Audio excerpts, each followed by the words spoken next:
Hello, and welcome to Prairie Pulse. Coming up a little bit later in the show, we'll learn about Native American quill box artist Penny Kagigebi. But first, joining us now is the Executive Director of the Fargo Theatre, Emily Beck. Emily, thanks for joining us today. Thank you so much for having me. As we get started, tell the folks a little bit about yourself and your background.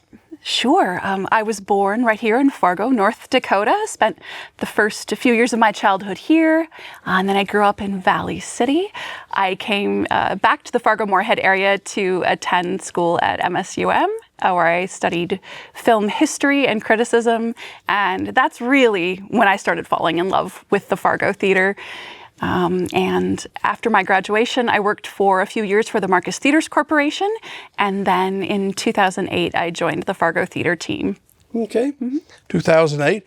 For those who don't know, because we got viewers from all across and listeners for that matter, tell us about the Fargo Theatre. Oh, my favorite subject. The Fargo Theatre just has my whole heart. It is a very unique place and an absolute treasure in our community. It's a historic landmark. Just celebrated its centennial this year. It's an icon for the city. Our marquee has been named the most photographed location in Fargo, but we're so much more than just the historic building, than just being a landmark. Inside of the Fargo Theatre is an arts organization that offers programming about 300 days and nights a year. We show new release movies, specialty movies, and we have lots of live events on our stage as well. Yeah. Well, this year marks the centennial anniversary. Congratulations. How does it feel to celebrate 100 years of this landmark? Oh, it's been incredible. The outpouring of love that we've seen from the community has been nothing short of remarkable. And you only an organization like us only gets to 100 years because we are part of a community that is so dedicated to the arts, to our culture, to our history, and that they see the Fargo Theatre as an important part of that, important part of our identity. So it has been a whirlwind of a year as we've planned for the centennial, but it has been, sorry, I'm a bit emotional. It's been one of the most rewarding experiences of my life. Yeah, we're hearing stories from people that have made memories for generations in their families at the Fargo Theatre, and it's hard not to be touched by that. Yeah. So what's the official anniversary date? What was it? It was March 15th of 2026. And with that said, you know, what have you done thus far to celebrate the anniversary? Oh, yeah, we've definitely been celebrating. The weekend of the actual centennial, we hosted a Roaring 20s themed soiree in downtown Fargo, where folks dressed to the nines. It all was very Great Gatsby. It was fantastic. The day of the actual centennial, March 15th, we held a celebration at the Fargo Theatre that was very true to the Fargo Theatre's origins. It was multidisciplinary because that's what we've always done. We've always had live entertainment on our stage. So we had singers and dancers. And then the event concluded with the premiere of a 30-minute documentary, Fargo Theatre, the first 100 years, because we've also always been a cinema, and telling stories on screen has been just the most important part of our legacy. So we wanted to take the opportunity to tell our story on screen. And Minnesota filmmaker Mike Schultz put together a beautiful documentary. I think there were 55 different local participants, people telling their stories about the Fargo Theatre, sharing their expertise on our history. And it's just this perfect little way to capture the first part of our story. I know I always hate naming names, but who are some of the people who've made it possible for the Fargo Theatre to have existed for 100 years? Oh my goodness, there's too many to mention. This really is a community labor of love. One of the people that we celebrated on March 15th, though, is somebody I would love to shout out. Rick Solarski received our Fargo Theatre Luminary Award because, believe it or not, there was a time when a corporation wanted to buy the Fargo Theatre and tear it down and turn it into a parking lot.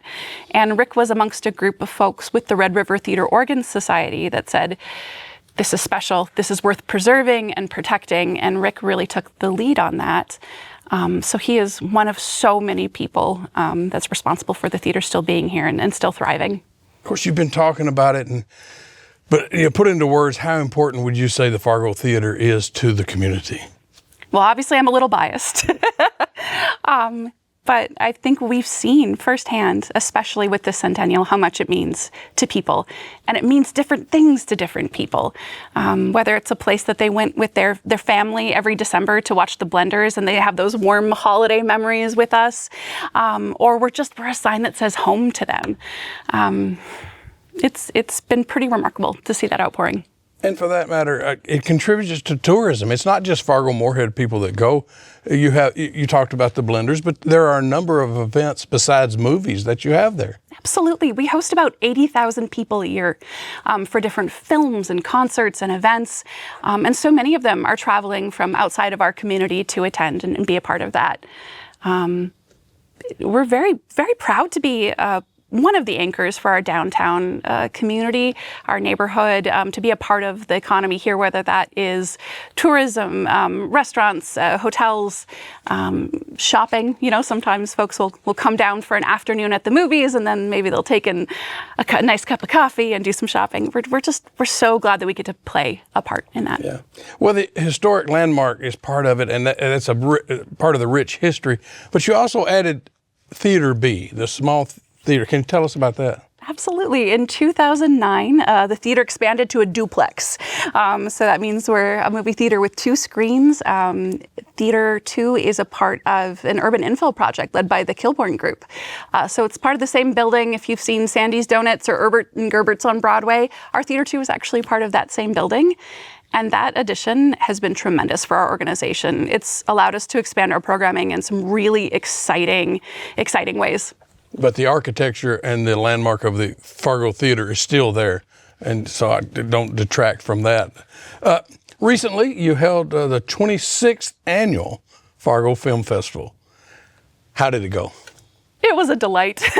Again, I know I'm biased, but it was just such a joyful week of celebrating film and filmmakers and bringing the community together, which is the thing that we like to do the most. We had 48 filmmakers attend the festival this year from literally all over the world, and we had audiences attend from all over the world. We think we found our guest that traveled the furthest came in from Singapore to attend the Fargo Film Festival, and she spent the week with us just taking in movies and eating lots of popcorn, and it was a wonderful week. Did the theater do anything to recognize the centennial during the festival? Absolutely. One of the highlights of this year's festival was the worldwide premiere of the film Preschool, which was directed by Josh Duhamel and starred Josh Duhamel. And I think the Theater Centennial was a big part of the reason that was able to happen, and that Josh was able to come and spend time with us. And so we definitely saw that premiere as a special celebration within the festival that was also somewhat tied to our centennial. So have plans started for next year's festival yet? We have a team of just under 70 people that work on the festival. We always get a few weeks off after one festival, and then, back to work, working hard, planning for 2027. Well, the film festival is one of the theater's, biggest fundraisers. Did you ever expect it to become that huge a part of the theater? When it started? Yeah. I think the people that founded the festival, they were dreamers. And so I think that this is what they hoped for us, that they hoped it would continue to grow. So many festivals start in smaller communities, and they make 3-5 years, and there just isn't enough support. But I think our founders knew that Fargo was special, and that Fargo would come out and support something like this, and to see it grow and thrive. Mm-hmm. Well, an organization like the theater, Fargo Theatre, you don't reach 100 years without some obstacles along the way.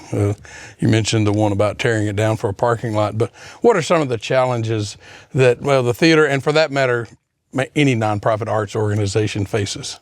Sure. Of course, they're numerous. The pandemic was certainly a challenge for the Fargo Theatre, but yet again, our community stepped up and supported us through our closure when there were no movies being released and no acts on tour. So we were very fortunate to be a nonprofit, to have that support from our community with donations, with curbside popcorn sales. Everybody just came out and they supported us. And that was, now as I look back, there was a lot of love in those days that were very uncertain. How does the Fargo Theater compete with the bigger chains, AMC, Marcus Theaters, especially in a Fargo-Moorhead region where we're not rural but not metropolitan? Yeah, we are kind of in a unique position in this community. I'm not really sure we exactly do compete with them because I think what we do is so special. It's so unique. When people come into the Fargo Theater, hopefully they are having an experience like they can't get anywhere else. I always like to think you're kind of transported back in time a bit. You walk in our doors, you see the beautiful Art Deco architecture, you smell the best popcorn in town. And I hope it's truly a unique experience. Something the theater has, the pipe organ, and you mentioned the Organ Society. Can you tell us about that relationship? Oh, they have been our partners from day one. The Red River Theater Organ Society is a group of incredible people who are very dedicated to the preservation and continuation of the art form that is playing a theater pipe organ, it's a bit different than, say, a pipe organ you might find at a church. And these folks are so dedicated to keeping it in good shape, keeping it in repair, keeping it tuned, and keeping a nice roster of players, of developing new talent, because it takes years and years and years to learn how to play that incredible instrument. So we're very fortunate that we have such an active chapter of the Organ Society here in the Red River Valley, and they have been the Fargo Theater's partners from day one. Well, I know my dad and others always loved going and seeing that organ. So how important is that Wurlitzer organ for the theater and its history? How much can you say about that? It's priceless. It's honestly one of the reasons the Fargo Theater is still here and didn't become a parking lot all those years ago. The fact that we housed Mighty Wurlitzer made us unique. It added to that special quality of the Fargo Theater, and it was the Organ Society and Rick Solarski that actually first stepped up and shepherded the Fargo Theater through its early days as a nonprofit organization. So there's no way to overestimate the impact they've had on the Fargo Theater and how much we love that organ. Well, we're talking about the Organ Society a lot, and should. But in your history, how much have you partnered with other organizations, or do you still continue to do that? That is what we love to do at the Fargo Theater. We actually partner with about 50 different organizations every year, from local nonprofit arts organizations. We host annual performances by the FM Opera, the FM Ballet, the FM Symphony Orchestra, dance schools like Messiah Dance. So we certainly host those arts organizations, but we're always looking for partnerships out in the business community as well, and with other nonprofits.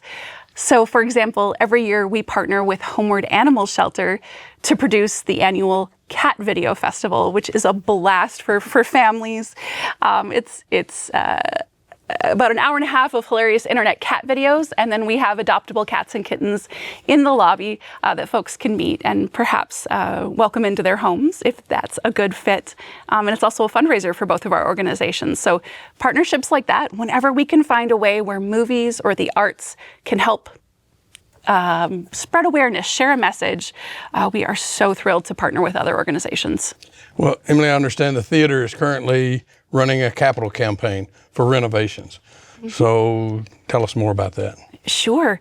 Kind of in celebration of our centennial, we launched a $5.5 million capital campaign to restore the Fargo Theater's beautiful Art Deco interior, and fund some really important projects that might not be quite as glamorous, but are incredibly necessary to the continuation of our services. So there's a large-scale plumbing project, HVAC project, some electrical work that needs to be done, and that beautiful Fargo Theater marquee, which actually houses nearly 900 light bulbs. Each and every one of those 900 light bulbs has to be changed. They're still incandescent bulbs, and they need to be upgraded to LED. So that's just one of the projects that we have going. I was going to ask if they were going to be converted, but talk about how long will these renovations take? Have you already done some, and how? Yeah, we actually finished phase 1 of our renovation on Valentine's Day, and that included fresh paint, new carpet, some of that HVAC work that I mentioned in the historic building. And I think the thing that people are most excited about, all new seats in the historic auditorium. It's been on the bucket list for quite some time for us to replace those seats. Some of them were dated back to the 40s. Well, that was the charm of that, though, Emily. So it's probably nice that you're upgrading seats. When was the last time you did a capital campaign? The theater's last large-scale capital campaign was for the 98-99 renovation and restoration. We've done a few small fundraisers since, but that was our last multi-million-dollar renovation. So Capital campaign. So this one is much bigger. Maybe you said it and I didn't admit it. When do you expect the renovations to be complete this time? What's the target date? Yeah. We're taking it all in phases. Our next phase is plumbing and projectors. We have to replace miles of water pipes and replace our digital movie projectors. And we're hoping to have that done by October of this year. After that, it'll just be in stages as we complete the fundraising. Okay. When you say phases, do you have a total number or do you know yet? Hopefully 4, yes. Okay, Hopefully 4 phases. And we are complete with phase 1. We've completed phase 1, I should say. Yeah. Well, as you said, being a Fargo native, and you've already expressed some of this, what does it mean to you to be a part of the Fargo Theatre's history? Again, I'm sorry, I get a little choked up when I talk about this because when you're looking at an organization that's been a part of our city's story for 100 years, my little 17 years at the Fargo Theatre, it just feels like the tiniest slice, but it is an honor to be a shepherd, even for my relatively short period of time, to something that has meant so much to so many people. Yeah. What can the Fargo Theatre patrons and community look forward to for the next 100 years? Well, I'm not sure about the next 100 years, although I truly believe that the theater will make it to that next milestone. But for the year ahead, we want the party to continue. We want the celebration to continue. We are so full of gratitude. We want to share that with the community and continue to gather people together to celebrate. So in April, we are launching our Centennial film series that will feature one title each month from each of the theater's decades of existence. So one from the 20s, one from the 30s, and so forth. So in April, it was Fargo. The movie Fargo was celebrating its 30th anniversary, and we thought that couldn't just be a coincidence. So we kicked things off with the film Fargo, and then you could see a different film from a different decade each month moving forward. Well, with that, what else can people look forward to for the rest of the centennial year, into fall and winter maybe? Mm-hmm. So that Centennial film series will continue. We have Buster Keaton's silent film, The General, just a masterpiece coming up. And then we'll go into One Flew Over the Cuckoo's Nest the following month. And something that'll be available all year long will be our very special Fargo Theatre Centennial merchandise, which is available online and at the Fargo Theatre box office. It was just another way we could get everybody in on the celebration. Well, if people want to find out more information, if they want to contribute to the theater, or if they want to come see a movie, where's the best place to find information? FargoTheatre.org, everything. Upcoming movies, events, information on our campaign, everything right there. Well, Emily, we wish you the best. You've been doing a great job, and thank you. Stay tuned for more.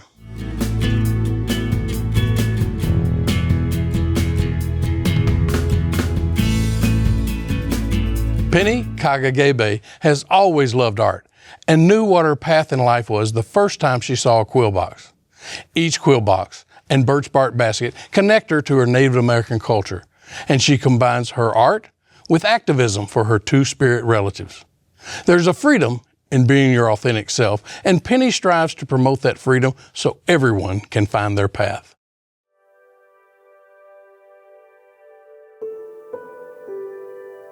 It's hard to be here. Life is hard. But one of the gifts that we have is beauty. And artwork is beauty that walks through the day with us.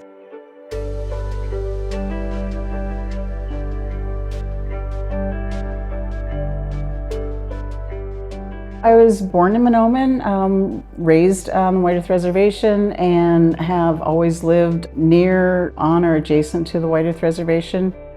My mother went to boarding school at White Earth, and my father's family was Scandinavian. I got really interested in artwork when I was in high school, and when I started looking to reconnect culturally, I started making artwork as ceremony gifts. In the late 90s, I saw a quill box for the first time. It was like I'd been struck by lightning. I knew that that was my path, was to make quill boxes. What quill boxes are is they're this elegant combination of birch bark and porcupine quills and sweetgrass, and they serve as a storage container for dried foods or dried medicines. In 2014, I went to work with Mel Losh in Bena on the Leech Lake Reservation and learned how to make quill boxes from him. I have to find a piece of bark that's big enough for what I'm trying to accomplish. So if I want a really big basket, that can be limited by the size of the tree. The tree I really like peeling bark from is a birch tree that would be standing kind of out by itself in a sunny area. It affects how the bark grows and how pliable it is. I have to soak the bark to make it pliable again, cut out the bark, bring it together in a form, and then tie it off and let it dry for several days. I go into a meditation and see what images come to me, what designs come to me. I'm able to sketch that out onto the birch bark and apply the quills, apply the beads, and then I have to consider the collar on the top. I like that collar to match the bark that I'm using for the basket itself. The process of putting a porcupine quill into the bark, it's a woodland style of doing quill work. I'll soak them in water and make them pliable like a rubber band. And once they're pliable, we're able to take an awl and put holes in the birch bark and place the quill through the holes in that birch bark. As the quill dries, they grab onto each other and that holds that quill in place. I find that I'm more interested in doing things that are a little bit out of the ordinary. A lot of my baskets have machine sewn ribbon work on them now, or I'm adding bead work to introduce color. That's moving them into more of a contemporary expression of basketry. And sometimes people don't recognize what I'm doing because it's unusual to see that color brought into that medium in that way. Right now I have baskets that are being shown in the exhibit Queering Indigeneity at the Minnesota Museum of American Art in St. Paul. The exhibit itself is a community collaboration of queer and Two-Spirit Native artists from the upper Midwest. The term Two-Spirit is kind of a modern term, but the concept is ancient. It's a queer, but absolutely has to be a Native American person. And as a result of assimilation and boarding schools, a lot of people feel like they don't have a place or a right to be present in their communities. A lot of my work in the last few years has really focused on Two-Spirit cultural reclamation.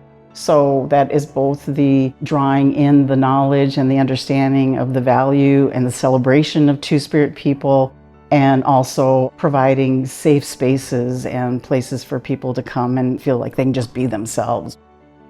There's a freedom in being able to just come forward as your authentic self. We've particularly designed this moment and this time and that place for that opportunity for people. Having my baskets there is super exciting because I did particularly create some of those pieces to advocate for Two-Spirit relatives everywhere. And I'm really glad that I got an opportunity to both curate there and to have my baskets in the exhibit. One of the pieces that's at the exhibit is a basket that's called Anishinaabe Descend. And that one was a particular effort on my part to retell the story of how Anishinaabe people descended from the stars here to Turtle Island. There's a blue and red double helix as we descended from the stars here to Earth. And that red and blue double helix is red for women, blue for men, but through the center were the Two-Spirit people providing balance so that we could arrive here safely. Working with birch bark and working with porcupine quills has really deepened my understanding of my culture, but more so in the fact that what I'm doing to help others that come behind me That is a primary focus for any Anishinaabe person, is what do we leave for those who are coming behind us. Being able to teach, being able to leave a legacy of some sort really fulfills that need within myself.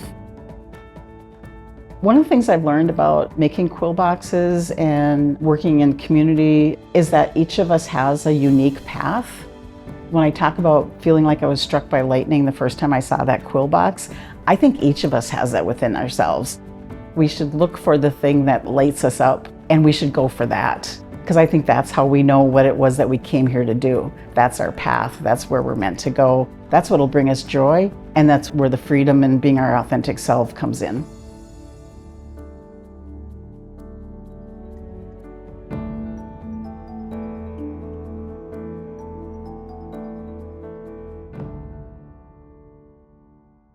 Well, that's all we have on Prairie Pulse this week. And as always, thanks for watching.